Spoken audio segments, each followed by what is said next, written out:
प्रभु से कुछ मांगे या न मांगे, मांगे तो क्यों मांगे और ना मांगे तो क्यों ना मांगे, जब कभी इस पे विचार करते हैं तो दोनों ही के पक्ष में और विपक्ष में समाधान मिलता है। एक व्यक्ति कहता है कि उससे क्यों मांगे, भगवान क्या नहीं जानते, वो अपने आप देंगे, अपना कर्तव्य करते चलो, ये बात भी ठीक लगती है। दूसरी बात ये लगती है कि जीवन में नीरसता आ जाएगी अगर मांगेंगे नहीं तो। मांगेंगे तो इस बहाने से प्रभु से वार्तालाप तो होगा, प्रभु की चर्चा अधिक होगी, प्रभु की स्मृति अधिक बनी रहेगी और भटकने की संभावना कम रहेगी।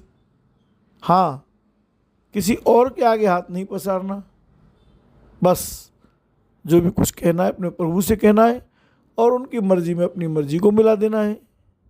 ये ज़्यादा ठीक लगता है, क्यों इसमें प्रभु का चिंतन हर समय बने रहने की ज़्यादा संभावना है।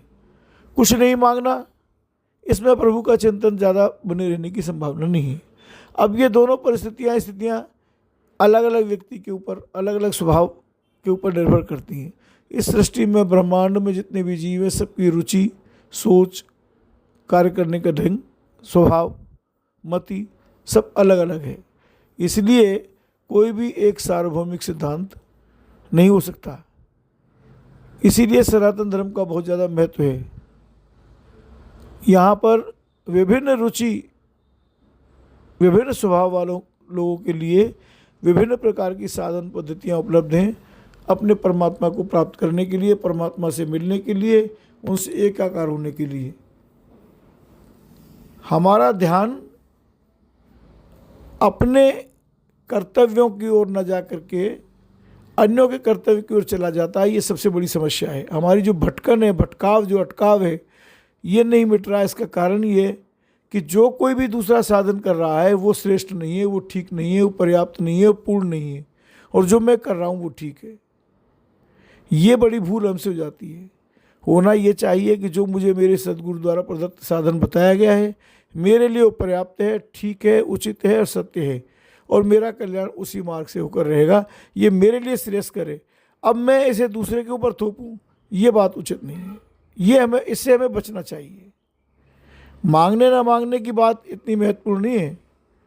हमारा जो, जैसे कहते हैं ना, मोक्ष और भक्ति, मोक्ष वाला, भक्ति वाला जो पुरुष है, जो भक्ति चाहता है, उसे मोक्ष पसंद नहीं है। वही ठीक मांगने न मांगने की स्थिति में भी बात लगती है। किसी से मांगना, भगवान से कुछ मांगना नहीं है, अपना कर्तव्य कर्म करते रहना, ठीक है। लेकिन उस व्यक्ति को उसमें नीरसता लगती है। वो चाहता है कि मैं अपनी बात, जो भी मेरे सामने संकट आ रहा है, भक्ति नहीं हो रही है, भजन नहीं हो रहा है, पूजन नहीं हो रहा है, विचार गलत आ रहे हैं, श्रेष्ठ कर्म नहीं बन रहे, निष्ठ कर्म बन रहे हैं, मैं अपनी सारी बातें भगवान से कहूँ, निवेदन करूँ। दास्य भाव उसमें ज़्यादा है और वो भगवान से अपने आप को ज़्यादा नज़दीकी उसमें महसूस करता है और स्मृति भगवान की अधिक उसमें बनी रहे, ऐसा उसे लगता है।